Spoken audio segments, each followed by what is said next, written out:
Good afternoon, everybody, and welcome back to our final presentation of our National Safety Month 3-day conference. Really big shout out to those who have been joining in consistently across our presentations that we've had over the past 3 days, and we really hope that you've got some valuable content out of these sessions. Before we introduce our final speaker for today, I'd once again like to take the opportunity to thank our National Safety Month sponsors.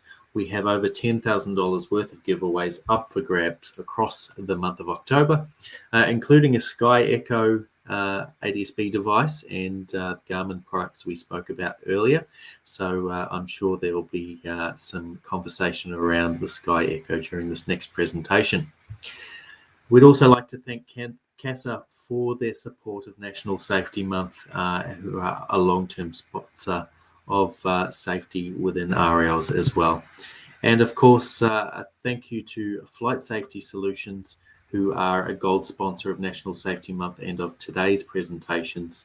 If you're an aircraft owner or maintainer, go and check out their information, flightsafetysolutions.com.au, and they're also running a promotion for RALs members with 10% discount if you mention National Safety Month there as well.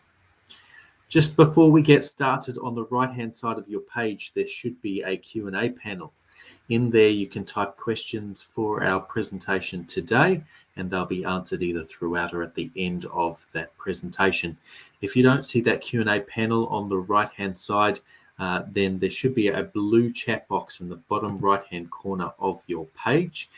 If you press that, it should open that panel there on the right-hand side. You should also see a handouts tab, and there is a handout in there which you can download for more information on today's presentation as well. So on that note, I will welcome in CASA for this afternoon's presentation. Good afternoon. Good afternoon, Cody, and good afternoon, everyone. Thank you for this opportunity to talk to you about ADSB. It's something I'm very interested in, and hopefully what I talk today will be, or what I'll tell you today or speak to you today about, is going to be interesting and useful for you. ADSB, what is it? It's Automatic Dependent Surveillance Broadcast, and it's I've been involved in matters to do with that since 2016 when I started a project on ADSB for VFR. So I have a little bit of background in what's going on. My name is Jan Goosen. I'm a standards officer with Flight Standards branch of CASA. My primary function is completely unrelated to flying, well, directly. I'm an air traffic controller. I am primarily responsible for the standards for air traffic control. That's the operational side, and for personnel licensing. I have a background in the military. I was in an overseas air force for 10 years. I was with the Royal Australian Air Force for 11 years. And I've now been with CASA for 20. So over 40 years of aviation experience. And I, as I said, I was involved with ADSB since 2016, and that was all to do with a project that was given to CASA about we need to do something better with the information that we are receiving. How can we engage the VFR community in this regard? So, before I go into my project generally, I just wanted to perhaps give people an overview about ADSB if you're not already aware of what ADSB is and what electronic conspicuity is. So I'm going to have a couple of slides that will talk about what it's all about. I've done a little bit of flying. I last actively flew in 1980. I did 60 hours worth of flying in the Air Force, hopefully with the hopeful intent of becoming a pilot in the Air Force, and I didn't succeed. I just became then an air traffic controller. But what I did learn in those brief a few hours was the importance of visual lookout. We used to operate in a small training area, and there were lots of airplanes flying there, so you had to have your eyes and stalks, and you had to be looking out to look for other traffic. I saw what I saw, but I didn't see what I didn't see, and whether they came close, I don't know. But one thing we do know is that regardless of how well you look out and how proactive your scan is, visual lookout and unalerted see and avoid has significant limitations. There's an ADSB or BASI report that identified that by itself, looking out is not going to give you a high degree of certainty that you're going to see traffic that's nearby, but more importantly, traffic that could be conflicting with your flight path. But they've also established, or the report also established, that knowing where to look improves your probability of seeing conflicting traffic. So if you are informed that traffic is in your 11 o'clock position and you look out that way, you're more likely to pick it up than if you're just trying to look around and hopefully pick up something. ATC can help. If you're lucky enough to get traffic information from ATC, they will give you a point out if there's conflicting traffic, and that will help you with your chances of seeing another aircraft. But obviously ATC is not always there. And if you're outside of that system, you kind of have to rely on something else. And we think that electronic surveillance is another way of increasing the probability of you seeing other aircraft and conflicting aircraft. Industry has thought of that same notion, and in 2016, members of the aviation community came to CASA and said, we know that ADSB is coming in as a mandate for IFI aeroplanes. This is going to mean that there's a lot more ADSB information out there. But we also know that the VFR community is not, because there's no compulsion to do so, and because it's very, very expensive, we need to find some way of encouraging the VFR community, that's all segments of the VFR community, to consider ADSB as an option for increasing their awareness of what's going on out there. But there was a concept that maybe we can go beyond the old concept of see and avoid to maybe make other airplanes aware of if I'm a pilot, other airplanes aware of where I am. And so there was a catchphrase introduced by the UK CAA called see, be seen and avoid. As part of that project that we were asked to be involved with, and I was lumped with that project, and I said, well, look, I'm very pleased to get this job, but I'm not a pilot. They said, no problem, you can figure it out. I did a fair amount of research around, and we looked at what options were available. And I took a fair amount of time because we were trying to find what would be the best solution. While I'm pro ADSB, I'm not anti anything else. I'm actually very favorably disposed towards FLARM. And there's what they call pilot aware, which is another system that pilots can share information about where airplanes are. I think all kinds of electronics conspicuity, I'm going to use that term now, electronic conspicuity is a good thing. A way of being seen by other airplanes is what we call electronic conspicuity. But why we've gone ADSB is ADSB has significant benefits and advantages over other forms of electronic conspicuity. Why? It's open source. It doesn't belong as a proprietary technology to anyone, so you don't have to pay licensing fees or royalties to be able to use the technology, which is a limitation of FLARM. It's on a frequency that's known, that it's set aside, it's reliably available. And there's a lot of airplanes now fitted with ADSB. All the IFR community, all the big jets, all the smaller IFR airplanes, all of them have ADSB. Now, you have ability to receive that traffic, but there's also the ability then for sharing of your position with the other part of the branches of the community. And this is all, I suppose, a positive thing to make ADSB a favorable technology for the ability for a broad-based kind of conspicuity system.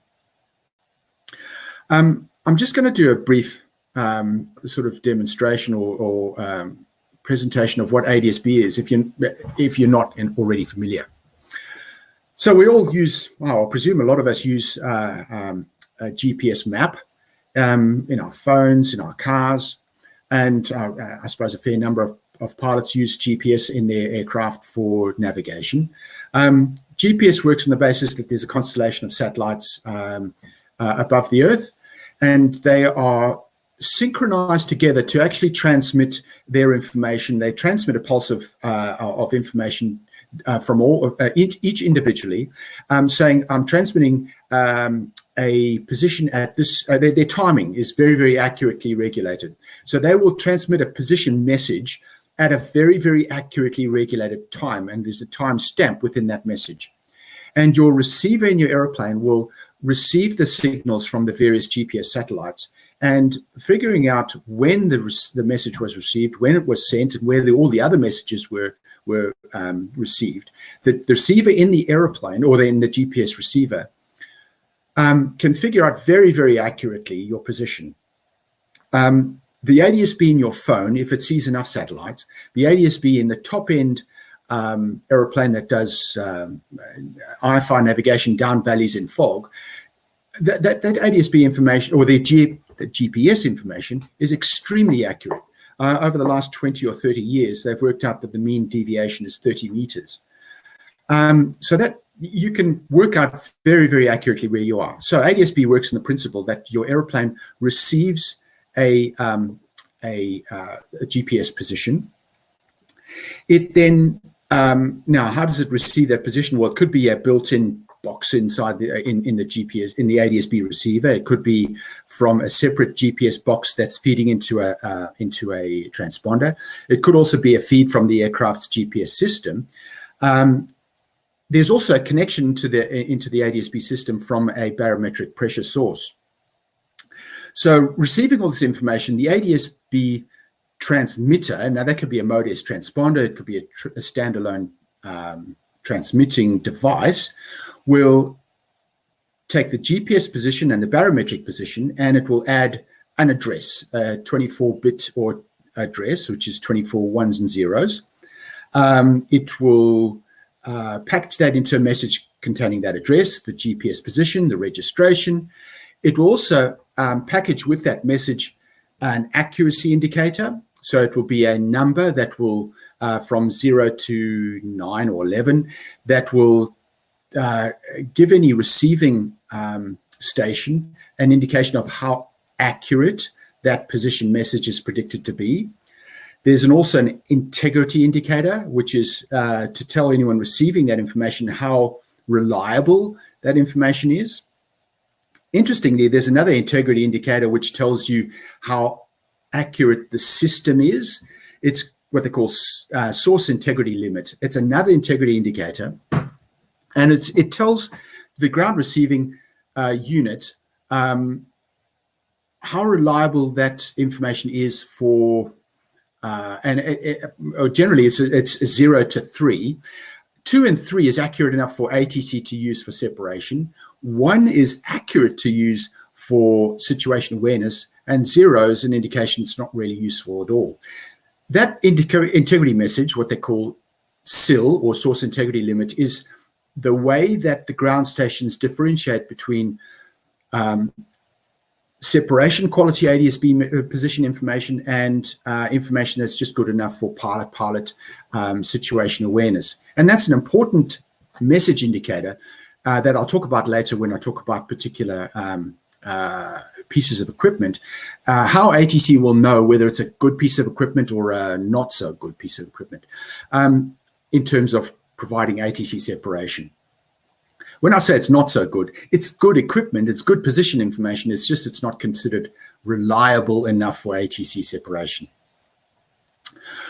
Then there's another integrity message. So we're now going to number 3 integrity message, which is all about the system, okay, the design of the system and how reliable the design of the actual equipment is. It's called system design assurance, which is sort of 1 until 2, and this sort of like gives a another message about integrity and how no one uses it, but it's a message that that is transmitted as part of the ADSB message set. There's so much integrity in this thing. You wonder, what's wrong with it. I mean, if you consider something like a VOR, which has no integrity information, or an NDB, which has nothing at all, you wonder how aviation ever managed to happen. It did for decades and decades, but with GPS for some reason, and certainly with ADSB, there's an incredible amount of emphasis on how much integrity is with the information, and I think it's over the top, but that's the situation as it is. So really, it's I'll just check my notes for a minute if there's anything more to cover. The thing is also to say about ADSB is in Australia, it's on 1090 megahertz. There's equipment in other parts of the world, notably in Japan and the USA, where there's on 978 megahertz. It's important to know, if anyone's ever considering buying ADSB equipment, and particularly from the USA, it's very, very important that you buy equipment that will work in Australia. If there's any kind of indication that it will only work on 978 megahertz, my recommendation, stay away, because it won't be useful here. It exclusively has to be 1090 megahertz equipment. Okay, I'm going to talk briefly about the fitment standards, the requirements to fit ADSB in Australia.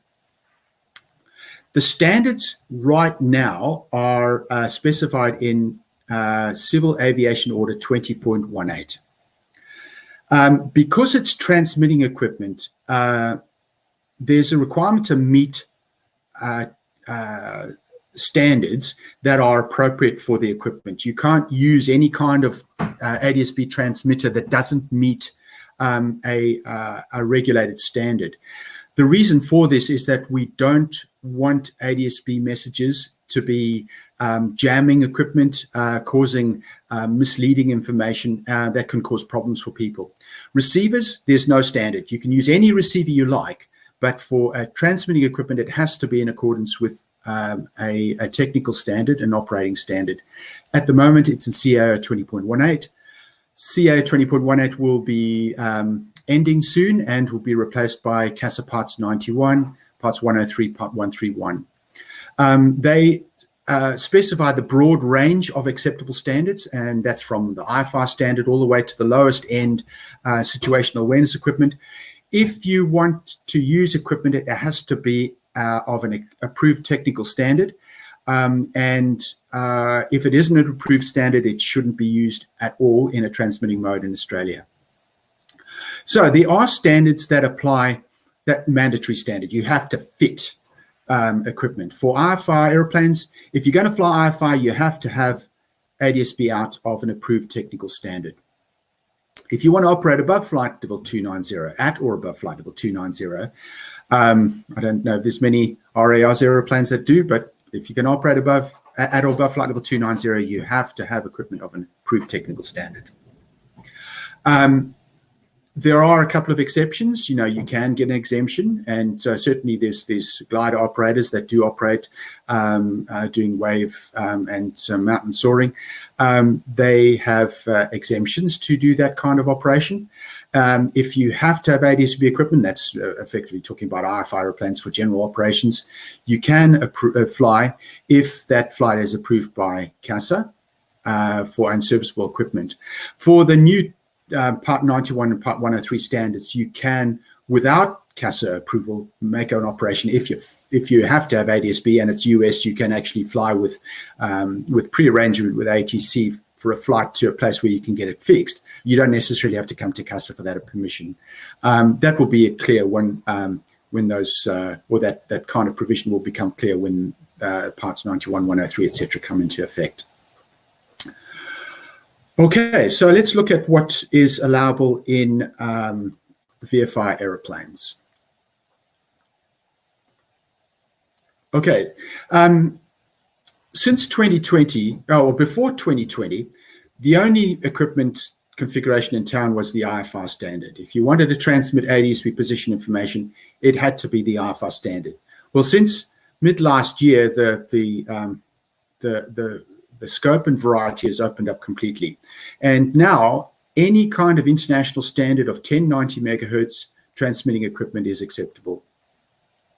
So as a VFR aircraft user, you can use the IFR equipment, and there are a lot of airplanes. I was surprised when we were trialing the ADSB, the low-cost ADSB equipment. One of the first airplanes I came across when I went out west because we saw the airplane on our equipment, and the airplane landed at the same airport we were at, and we went and had a look inside, and it was a Jabiru, and it had the most wonderful ADSB equipment a flight instrumentation setup. Had ADSB out, was working perfectly.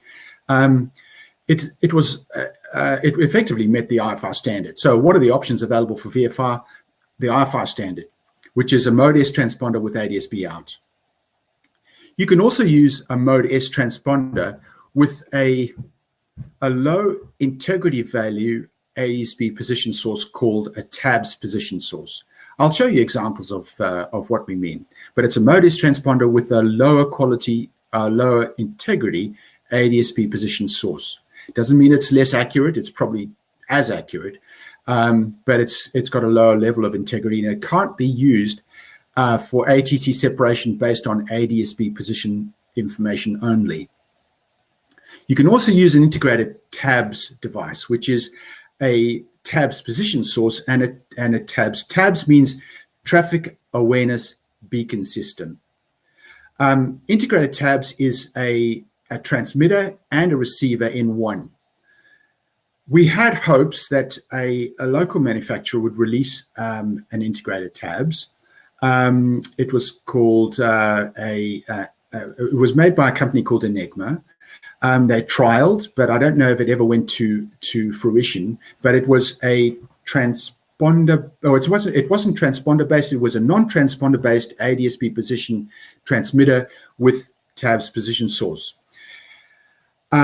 There are none on the market at the moment, unfortunately. And maybe sometime down the track, maybe someone will be interested. But there are technical standards available for it. When a piece of equipment to that standard is released, it will be usable for the VFR community in Australia. There's also the electronic conspicuity device, which is an integrated GPS position source and a transmitter on the 1090 megahertz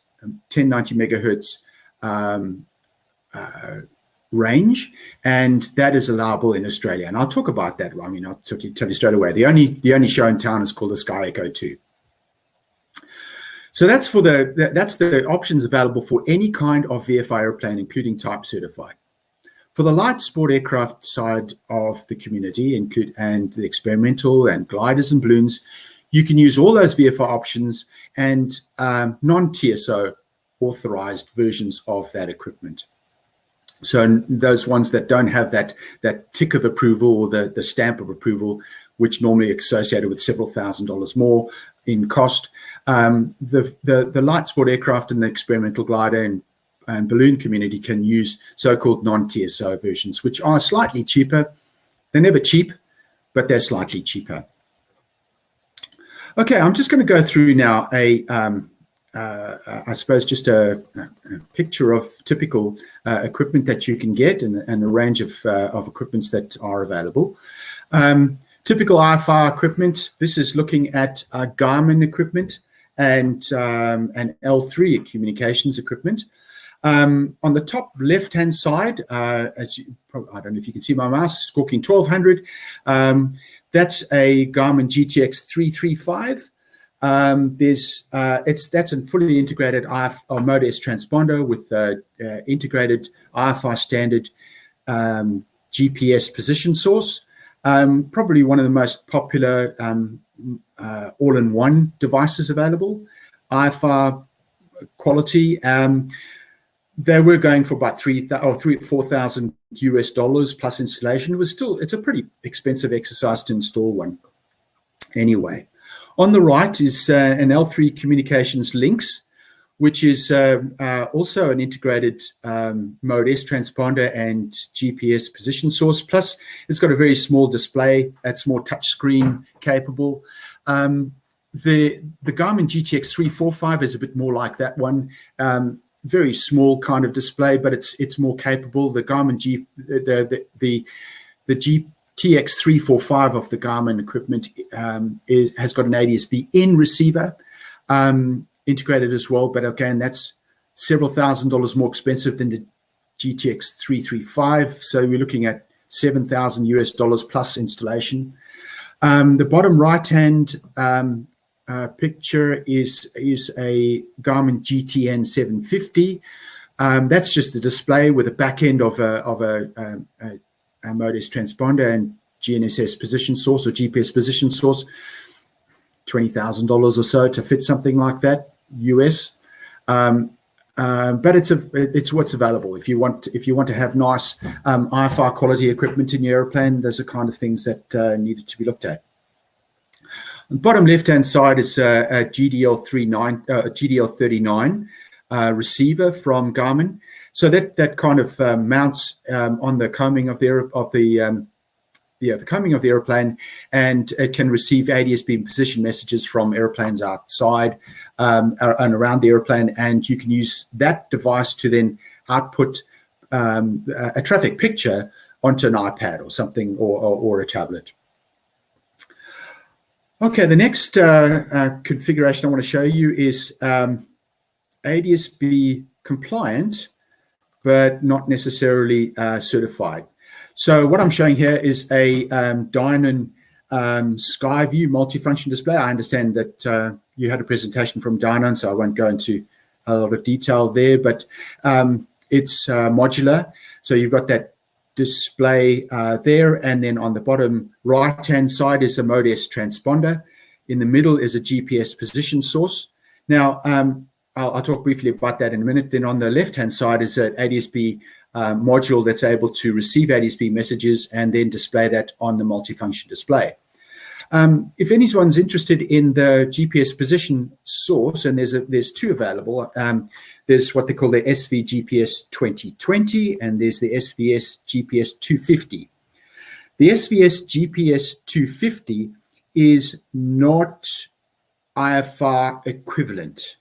It's likened to an ADSB tabs position source. So you can use it for giving people information about your ADSB position, but it's not suitable for ATC to use for ATC separation.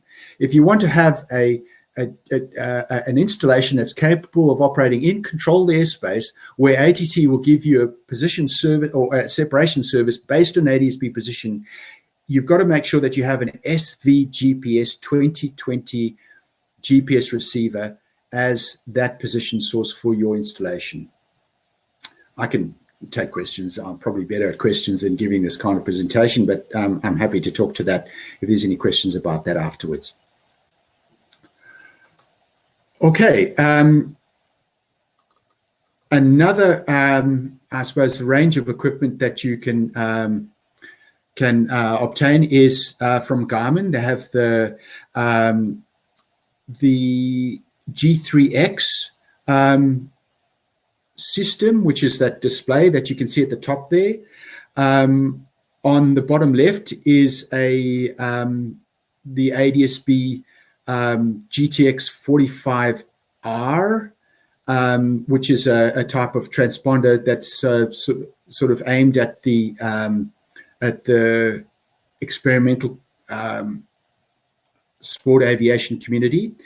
In the middle is the GDL39 receiver, and on the right-hand side is the G20A position source. Now that will be suitable for the G20A position source for the RAS community will be able to be suitable for ATC separation purposes, but only for the experimental and the sport aviation side. The equipment that you can see in the picture here is not suitable for the type certified community. Okay, so this is non-certified equipment, and it's great for the RAS side of the house. I spoke about the MODIS transponder with the tabs position source. This is a couple of examples here. This is from Trig Aviation.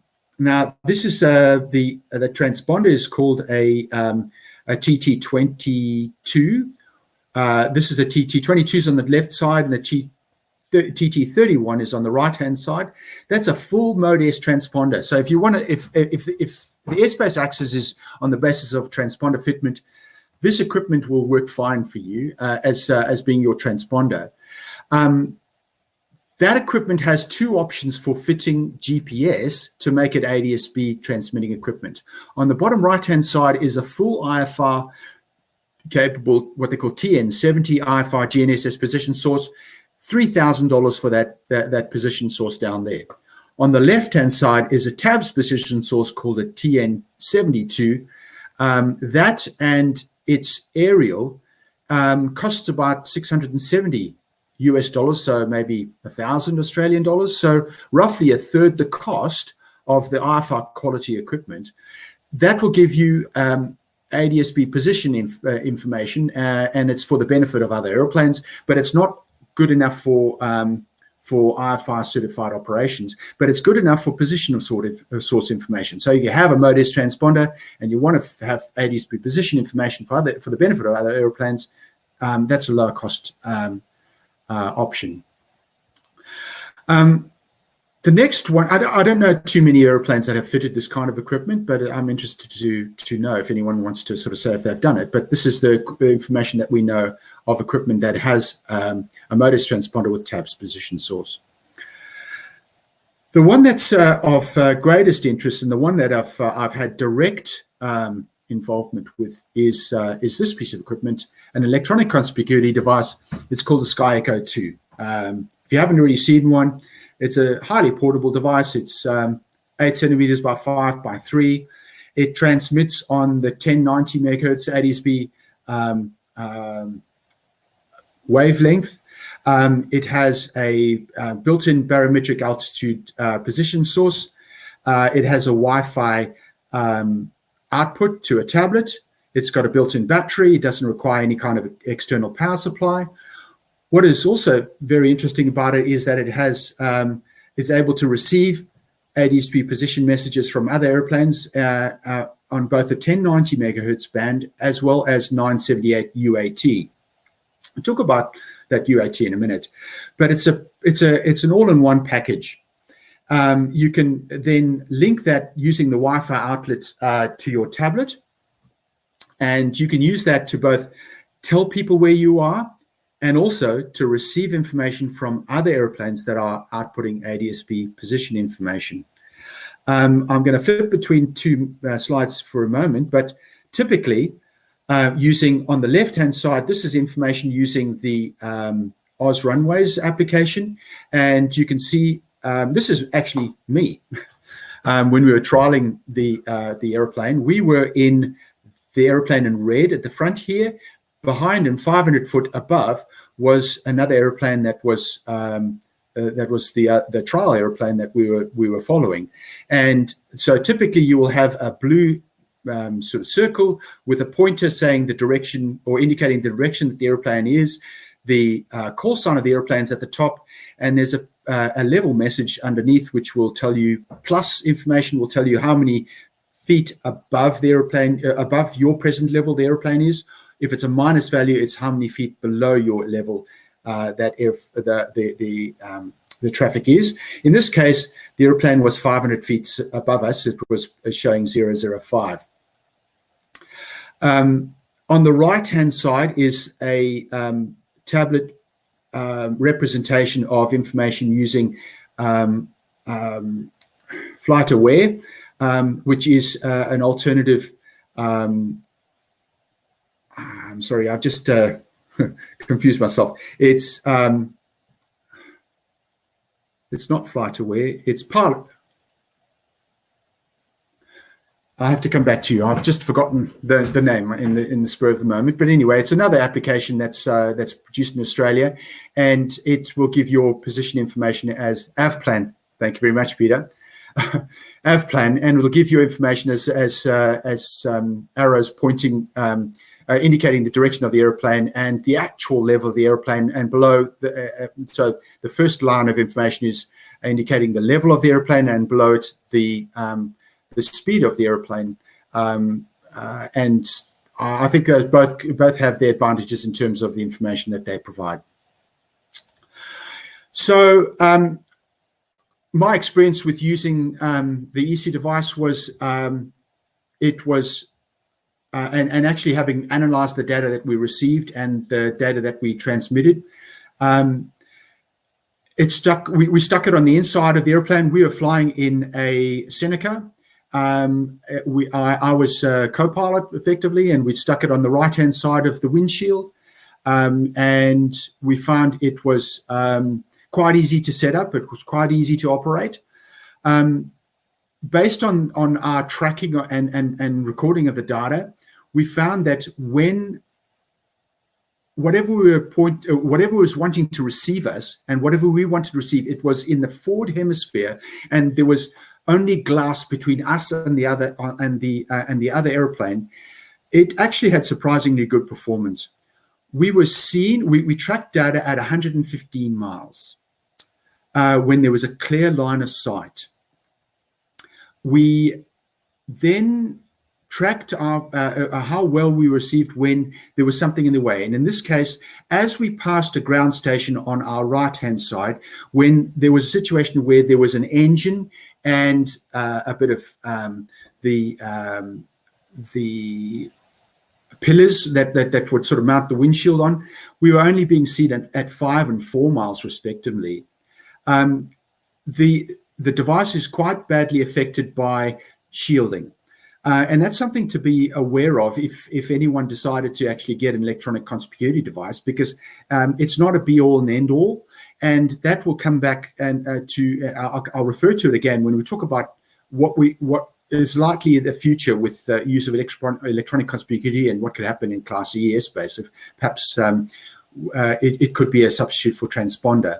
It's great when there's a clear line of sight, but it's not so good when there's something in the way, is the bottom line. Okay, I'm going to flip then through a couple of slides, then back through this one through to just a brief summary. Why ADSB? And just a brief summary. Well, it's not proprietary. It's widely detectable by a wide range of quite cheap receivers. It's potentially detectable in many places. Now, we haven't got any data about the capability of ADSB to be detected by satellite ADSB, but there is a network of satellites using the Iridium sat phone network that's giving worldwide coverage of ADSB. It has amazing performance. It's able to detect vehicle locators on the ground on airports. I'm not sure if there's any data about portable ADSB units and how well it receives that kind of thing. But the bottom line is ADSB is seen in many places now. There's global coverage for ADSB. If you have an ADSB transponder in your airplane, and certainly if you have a top antenna, you will be seen everywhere in the world. And it's really an amazing kind of benefit, not only for ATC and that kind of thing, and traffic information, but also importantly, search and rescue. And it has proved its worth. There are tablet applications, and OzRunway is particularly one where you can actually get cell phone coverage of other traffic. That was demonstrated long before ADSB became available, and that is a great piece of technology. Being able to use your sat phone or your cell phone or mobile phone to be able to see other traffic is great. And I appreciate the availability, and that's a kind of demonstration of electronic conspicuity without any kind of expense on ADSB transmitting equipment or receiving equipment for your airplane. However, the cell network is not that good, and there's obviously big black spots and gaps in coverage. It's not completely reliable in the great great out west, and I think it's complementary. I think all these technologies are complementary to each other. Low-cost ADSB has the potential to be visible to ATC. At the moment, Air Services screens out all low-cost ADSB transmitting equipment. The Sky Echo 1 outputs a SIL value, source integrity limit value of 1. ATC quality, as I said, is 2 or 3. ATC at the moment filters out SIL equals 1, so they cannot see the Sky Echo on the ATC radars or the display system. However, they can see it at their receiver stations, and it would require a coding change to be able to see low-cost ADSB position information from the Sky Echo and from TAB's position source equipped Mode S transponder equipped aeroplanes on the ATC system. It's a coding thing. They're looking at it, but at the moment, it's not possible. It's not being done, but it is possible, and that is one of the benefits of having ADSB. The next slide is just a brief or a display of the coverage at 5,000 feet of Air Services' ground network, and it's quite extensive. Particularly if someone wants to do a big transcontinental flight, they have a fairly good range of reception. Now, I think is a reassurance if you're able to be seen and able to have flight following. If they open up ADSB for low-cost ADSB, I think it would be a tremendous benefit. I'm talking to them. I'm an enthusiast on this. I know that there's some informal trials happening. Whether that becomes a kind of like an option later on, I don't know. But as a sort of like a formal policy, it's in trial stage, and they're looking at ADSB data simply because they're looking at the pre-filtered stage of ADSB message information. I've seen pictures of what they do see, and it does reveal the kind of coverage limitations that I spoke about earlier. It's great when there's clear line of sight. It's not so good when there's airframe or bits of airframe in the way. Just to confirm, if there's in case there's any kind of confusion about where you can use the various forms of equipment, I'm just going to go through this slide here and talk about where you can use an EC device, which is probably the only show in town. Most of the time, the equipment that you have in your airplanes will entitle you to operate anywhere, but I want to just focus on the EC device just to make sure that there's no confusion. If you happen to have equipment, an airplane that can fly at or above flight level 290, there's only one option. That's the IFR standard ADSB. If you want to operate in Class A airspace, that's above flight level 185 or flight level 245, the rules say that you can operate with a Mode AC transponder, a Mode S transponder, with including one that's got a Mode TABS position source, or IFR standard ADSB. If you want to operate in Class E airspace, it can be IFR standard ADSB or a transponder, Mode AC or Mode S, including one that's fitted with a TABS position source, or one of those mythical integrated TABS devices. Unfortunately, you can't use an EC device to meet the requirement for operations in Class E airspace. I know it's a topical thing, and I'm happy to talk about this particular aspect later on, but for Class E, at the moment, an EC device is not suitable. For operations in Class G, above 10,000 feet, there's a requirement to have a transponder, either AC or Mode S, or an IFR ADSB transmitting equipment configuration. You can also use an integrated TABS, one of these mythical themes, but obviously you can't get them. Again, above 10,000 feet in Class G, an EC device is not suitable and is at the moment not allowable. If you want to fly into a Class D airport, you don't have to have a transponder, you don't have to have IFR ADSB, you don't have to have an EC device. Flight into Class D airspace, all transmitting equipment or surveillance equipment, transponder, EC device, etc., is optional. If you want to operate into Class C airspace, and particularly radar airspace, you have to have a transponder, either a Mode AC or Mode S transponder or IFR standard ADSB. You can't use an EC device for eligibility to operate in surveillance Class C airspace. That's just a limitation at this point.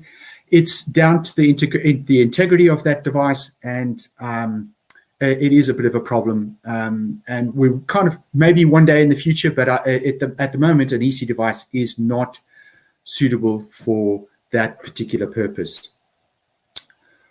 Okay, just to sort of go through a couple of things, just to summarize about EC devices. Is it good enough for operations Class C or above 10,000 feet in Class G? I just want to reiterate this point. Well, sorry, but it isn't. It can't be seen by ATC, but crucially, and why is a transponder a requirement in Class C airspace when you don't always have radar airspace? A transponder is visible by an aircraft's TCAS. And that's the big saving grace, or why there's a requirement for transponder in Class E airspace. TCAS can be used for traffic avoidance, but also it's able to give big IFR aeroplanes visibility of other planes that might be operating beyond surveillance coverage in Class E airspace. By the way, the integrated tabs can be seen by TCAS, whereas an EC device cannot be seen by TCAS. So just to reiterate, where you can see, where you can use an EC device, you can use an EC device in any airspace, but if there's a transponder requirement, you have to have the transponder as well as an EC device. So you can use an EC device at the same time as you use a transponder. However, if you're one of the people who have an aircraft with an ADSB out, yes. Just talk about Kevin's question, and I'll answer it straight away. Mode AC means mode A and C. You can't get a mode C transponder by itself. It's mode A is the part that tells ATC it's what you put the score code, the 1200 or whatever code you're assigned. That part of the transponder, if you can have one that has that A and C, you can have a mode A transponder, but you can't buy a transponder that only outputs mode C. So you can have an A or C, A and C, or an A, but you can't have just a mode C transponder. Okay, if you have an airplane with an ADSB out transponder, an ADSB out equipment, you can't have both going. You can't have an EC device going at the same time as ADSB out. It will confuse the system. You'll have two sets of information going out, and that will be a bit confusing to whoever might receive your equipment, your messages. I just want to conclude also with a bit of advice about some information that I've received back from Air Services, where they've been monitoring EC device usage, and so they're seeing you. They're seeing you. They're just not seeing you in the air traffic side. So the tech side of of Air Services is seeing all ADSB out, and in fact, it does throw up error messages if someone's using an EC device incorrectly. And what they are detecting is occurrences where people have an EC device or ADSB equipment and they don't set it up properly. And often it's a case where they don't know the proper mode S address or the hex address or the ICAO address to put into the equipment. So typically an RAR's airplane is putting their registration, the aircraft registration, into the mode S or the hex address, or they're putting score 1200 into it, or they are putting a score code, so they happen to get a score code or a previous score code from ATC, or they are taking the device from one airplane and they're putting it into another airplane and they are not configuring it properly. So you have an airplane with a call sign that doesn't match the actual aircraft's call sign.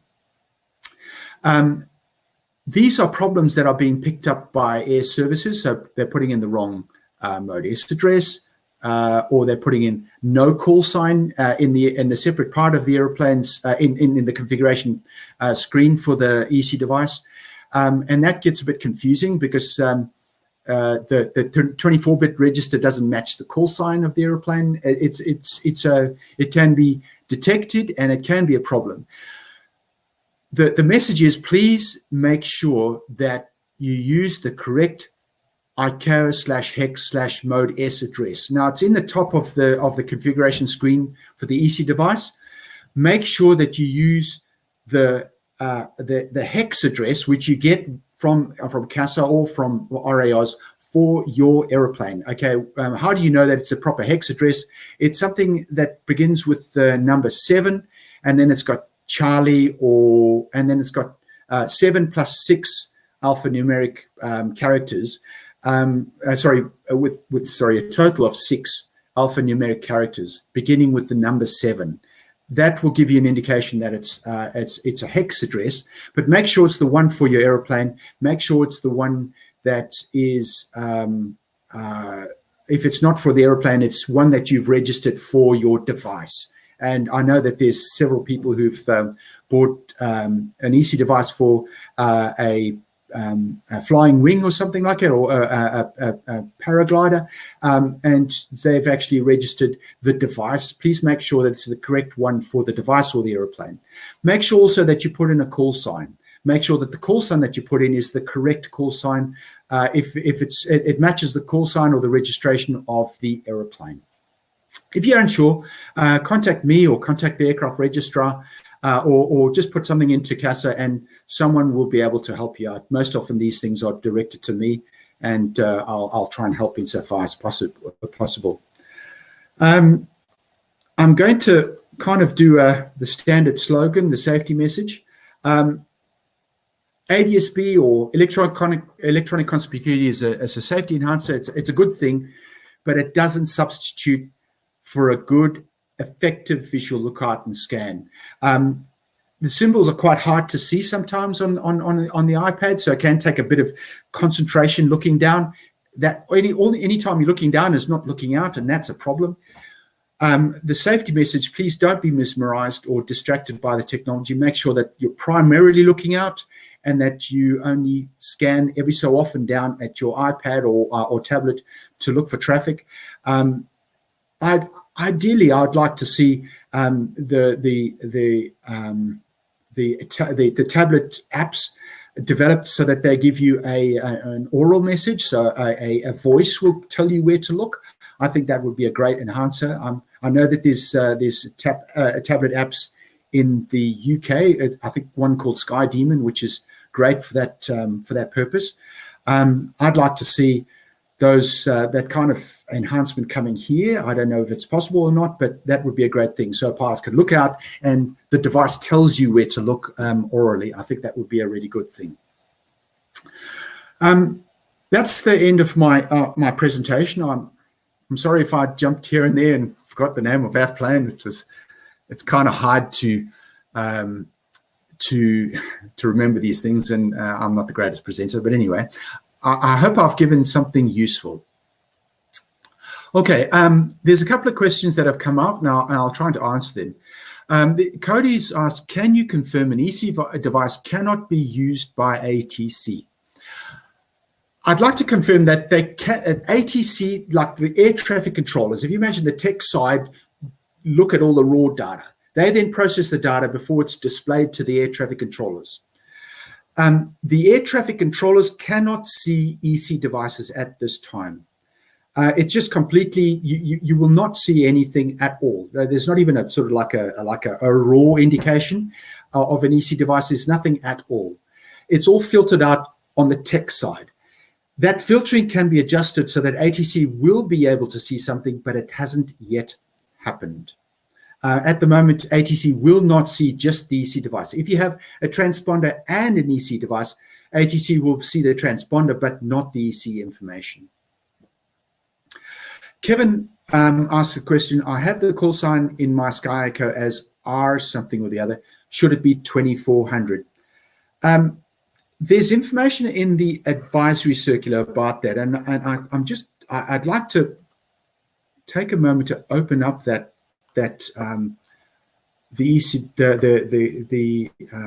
AC to give you the full information about that,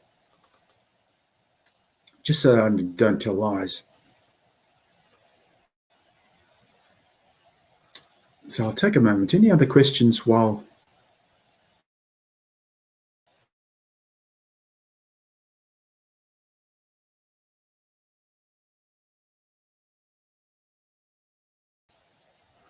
we wait?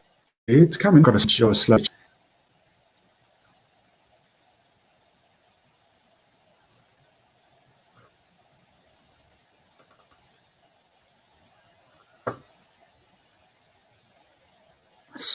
Excuse me for a minute.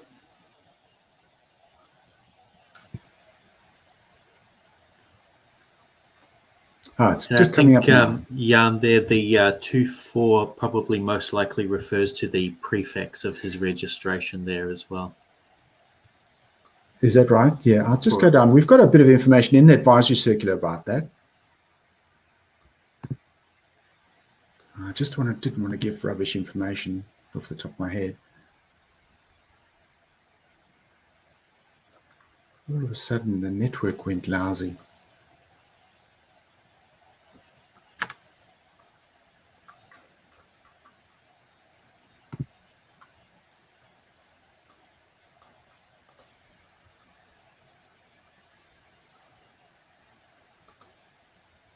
Okay, it's right.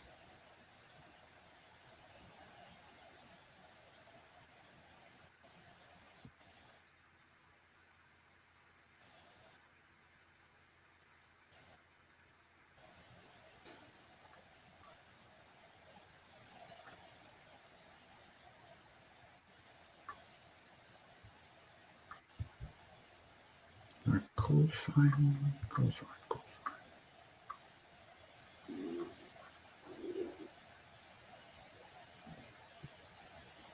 I think it would be the same as you use for your for when you talk to ATC. So that would be the last 4 digits, isn't that correct? The 4 digits of your rego?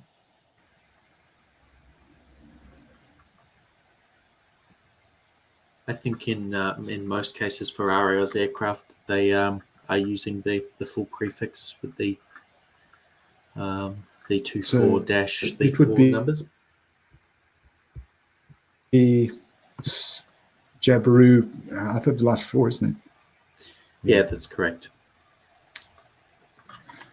I'm just trying to search that. The last 4, it's the last 4 digits, isn't it? The last 4 digits of the call sign. You want to try and have the unique numbers rather than, like everyone's got 24, 25. That kind of like rules out the number of ranges of numbers that you could use.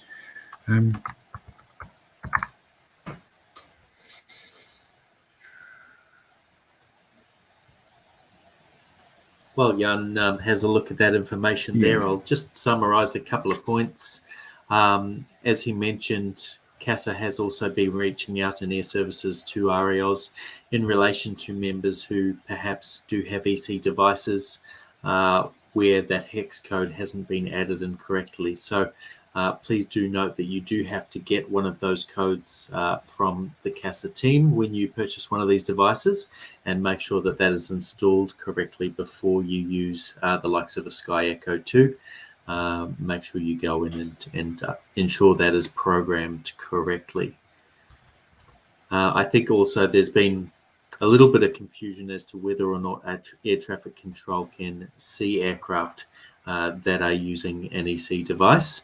And whilst the information, as mentioned, is able to be sent, currently the controllers cannot see aircraft on their screen. So it's a good thing to point out, and hopefully that does change at some stage.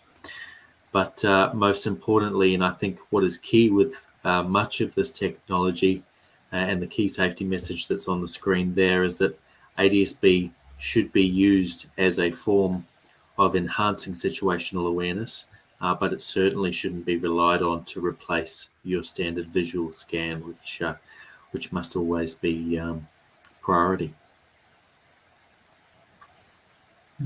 Okay, Kay seems to think that that the prefix 2324 should be replaced with R. Right, I've managed to find, okay, so I opened up the ARP to actually pick up here.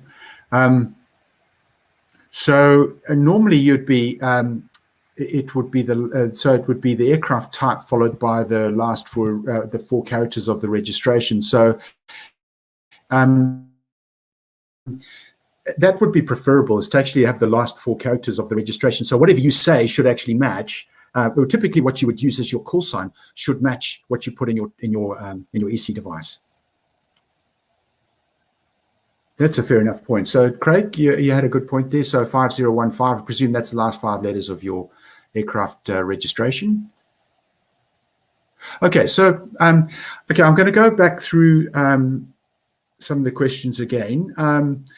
So Kevin, Peter Clement asked, if Sky Echo cannot be seen, what purpose does it fulfill? Okay, so here's a critical thing. The position information, if you have a variety of other airplanes having the Sky Echo 2, when you're transmitting your position, they can receive information about you and you about them. So between the two pilots, you have information about each other, so both pilots know where to look. So even if only one does the looking and one sights the other, at least there's been kind of like a mutual exchange of position information electronically. And if say one's looking out, doesn't look down, and the other one's looking down but doesn't look up, between the two pilots, the ability to avoid a close proximity is enhanced by being able to transmit your position electronically to other aircraft. So the benefit of the Sky Echo 2 in particular is about pilot-to-pilot situation awareness electronically. You're not relying on ATC to do it for you. You are independently of other people, providing an independent source of own position to other people. And that's the primary benefit of it. Having just a receiver is great. You'll be able to pick up other people transmitting ADSB position information, but you will be invisible to other people. The Sky Echo 2 makes you visible to other people who have ADSB receiving equipment. That's the primary benefit of Sky Echo 2. Further down the track, I would like air services to be able to see you, but you always have that issue of unreliable coverage. I've spoken to the manufacturer. I've said, well, how about you redesign the equipment into a package that maybe you can use to replace the tail light of the airplane with, like that same manufacturer has a full mode ADSB equipment, ADSB IFR configuration, which plugs in and replaces the tail light. And they're using that in Canada a lot. That is the price of a full mode S transponder. So I thought, why don't you just use the package with the EC device within it? That bumps up the price to about $2,000 US. So it's almost the price of a full mode S transponder. So it just doesn't make economic sense for them to do that. EC devices will always remain primarily pilot-to-pilot situation awareness. It's not so good for ATC. That's the primary benefit of it.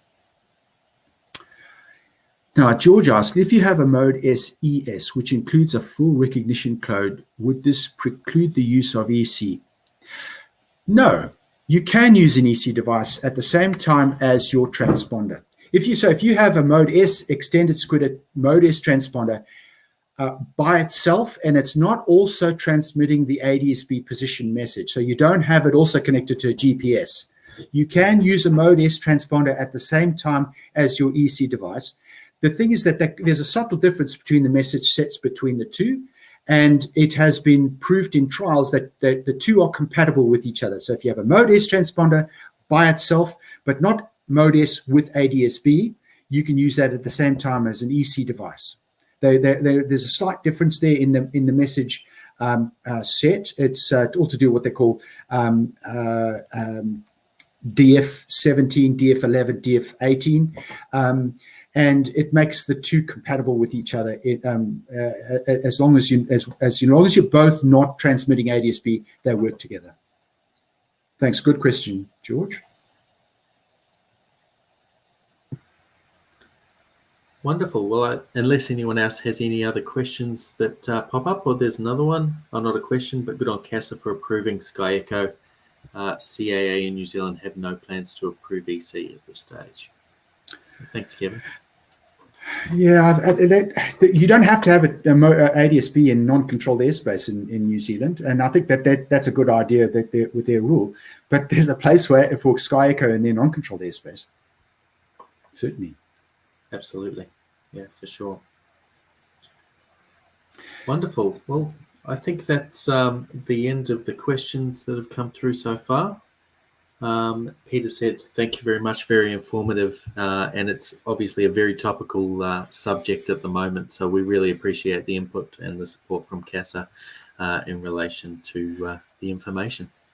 Yeah, I really appreciate doing this. I maybe get my enthusiasm actually exceeds my presenting ability, and it does sound a bit stilted at times, and I apologize for that, but I think it's a it's a good technology. It's not the world's the be all and end all, but it does help. And I acknowledge that even the EC device is a pretty expensive piece of kit, not as expensive as fitting a transponder, but it has its place. It certainly does.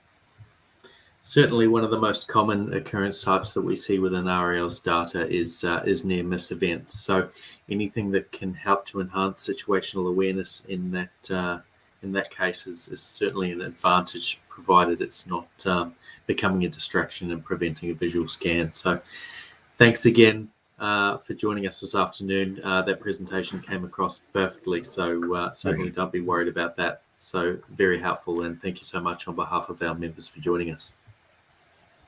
I appreciate doing it, and I thank you for the time for being able to talk about this. Thank you very much. Have a good afternoon.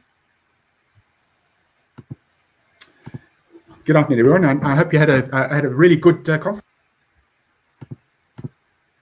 Thank you. Alrighty, so thank you very much everyone for joining us. That is our final presentation for National Safety Month.